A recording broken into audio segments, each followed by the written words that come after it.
Hi everyone, and welcome to Jane Talks Real.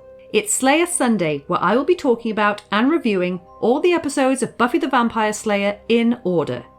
Today I'm looking at Season 2, Episode 2, Some Assembly Required. We start the episode with a very bored Buffy waiting for a vampire to rise. Angel sneaks up behind her because he's just a walking jump scare factory, and they talk about how weird it is to dig yourself out of your own grave. They get into an argument over Xander because Buffy grinded on him in the previous episode, but the vamp pops up, interrupting things. Angel takes a shovel to the face, ooh, I felt that, and Buffy uses that same shovel to turn their attacker to dust. They pick back up where they left off, and when Angel walks away, Buffy goes after him, only to fall face first into an open and empty coffin. Hold up, I'm sorry, but Angel literally just walked this way. How did he not see or fall into the open grave himself? That doesn't make sense. What also doesn't make sense is Angel thinking it's another vampire that's woken up. The coffin is open, not busted, and a vampire wouldn't spend time digging out a perfectly rectangle grave. Angel would know this, and Buffy points out what an idiot he is for not seeing that this grave has been robbed. She was dragged from it. And into the credits we go. The following day at school, Buffy and Xander walk in on Giles practicing his pickup lines. Oh, come on! There is no way that Giles, of all people, would be doing that out in the open when there are at least 3 ways into the library that we know of, and anyone could walk in. Man, we're only 4 minutes into this episode and it's already full of bullshit. Buffy mocks Giles and then gives him dating advice. Although, I don't know how sound advice would be coming from a 16-year-old girl in love with someone who doesn't even have a pulse. Xander jumps on the tease train and Giles decides it's none of their business. Buffy finally gets around to telling him about the open grave with the missing body, identified as Meredith Todd. Giles suggests they get elite hacker Willow on the case, but she's currently signing up for the science fair because of course she is. Some dude named Eric in a loud shirt keeps shoving a camera in everyone's faces until he's told off by this guy Chris. Willow seems kind of into him because she can't say no to a good strong unibrow. They bond over their science fair project ideas when Cordelia comes to sign up because participation is apparently mandatory. Wait, mandatory for who? The whole school? That's going to be one big-ass science fair. And can you force students to participate in extracurricular activities? That doesn't seem right. Pervy Eric pops back up with a camera to Cordelia's face and says it's for his private collection. Ew. Buffy comes to collect Willow, and after they're gone, Eric says something strange. Cordelia's so fine. You know, she'd be just perfect for us. But Chris says she's no good because she's too alive. Well, that was fucking weird. Willow hacks the coroner's office while Cordelia mentions someone named Daryl, but she's ignored, as is standard procedure.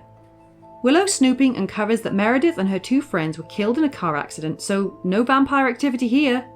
Giles and his unique sweater vest suggest it might be a hungry demon, or a voodoo priestess, which causes Willow to jump straight to zombies. Wait, what? How do we get here all of a sudden? When does voodoo equal zombies? Their next step is to see if Meredith's 2 friends are still occupying their graves, so that night they go to the graveyard with shovels. While Giles and Xander are left to dig, Buffy asks who the hell Daryl is that Cordelia was talking about earlier. Willow explains that he was Chris's older brother who Cordelia liked, but he died in a rock climbing accident. Giles and Xander hit something solid and the former invites the latter to open her up. Cordelia leaves cheerleading practice and gets spooked. Seriously, I wouldn't go anywhere in this town by myself. She drops her keys and realizes she's not alone when she goes to retrieve them, so she takes off running. She tries to lose her follower by hiding in a dumpster, but what did I tell you? Angel's a walking jump scare factory. He's looking for Buffy, but hey, while you're here, maybe you could give Cordelia a hand. Oh wait, she's already found one. The gang get back to the library after finding both graves empty, where Angel and Cordelia are waiting for them.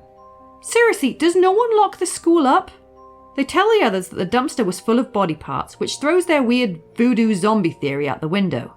Buffy says it doesn't make sense that someone would dig up bodies just to chop them up and throw them away, but Angel notes that the discarded parts didn't add up to 3 whole people. Well, that's a morbid jigsaw puzzle. Giles wonders why this person would throw away body parts so close to the school, but Buffy thinks it might be because they're a student. Is Principal Snyder not a suspect? He would be my go-to suspect for everything. Because the cuts were so precise, Willow thinks it must be someone from the science club, and they plan to raid their lockers. Chris's locker turns up some interesting textbooks, while Eric's houses a weird chopped up picture of a woman. Well, whenever new characters are introduced, they're either going to be victims or suspects. So it's no surprise when Chris and Eric are shown to be Frankensteining together a woman.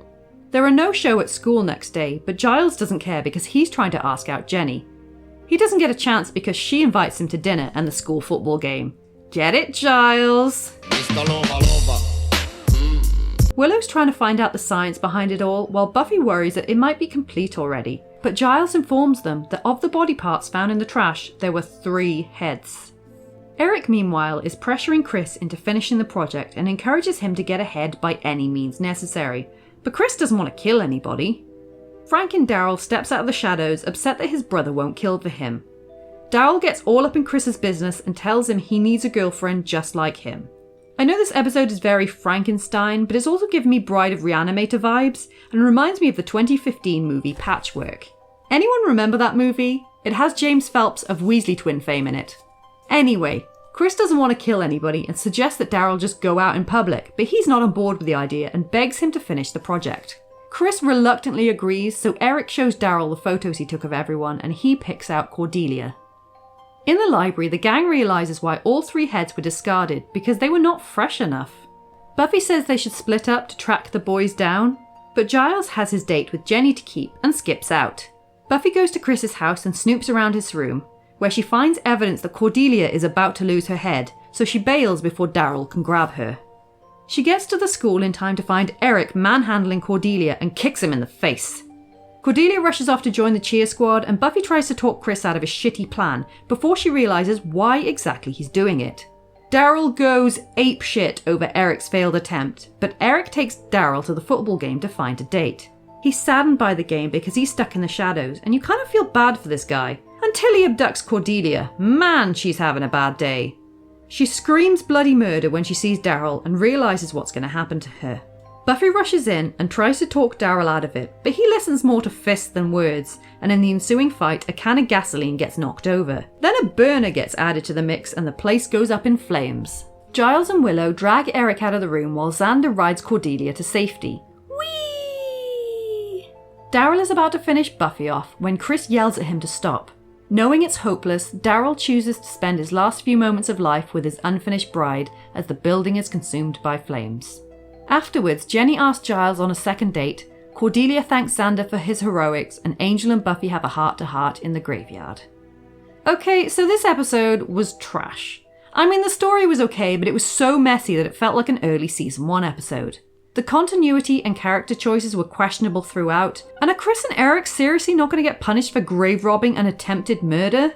The episode was about as fresh as Daryl's reanimated corpse, with the story being basically Frankenstein/Bride of Frankenstein, and the 2 living boys give me very Dave and Fritz energy from I, Robot, You, Jane. Cordelia gets herself into trouble yet again, but at least it moved a character in the right direction, which is more than I can say for Angel and Buffy's petty squabbling.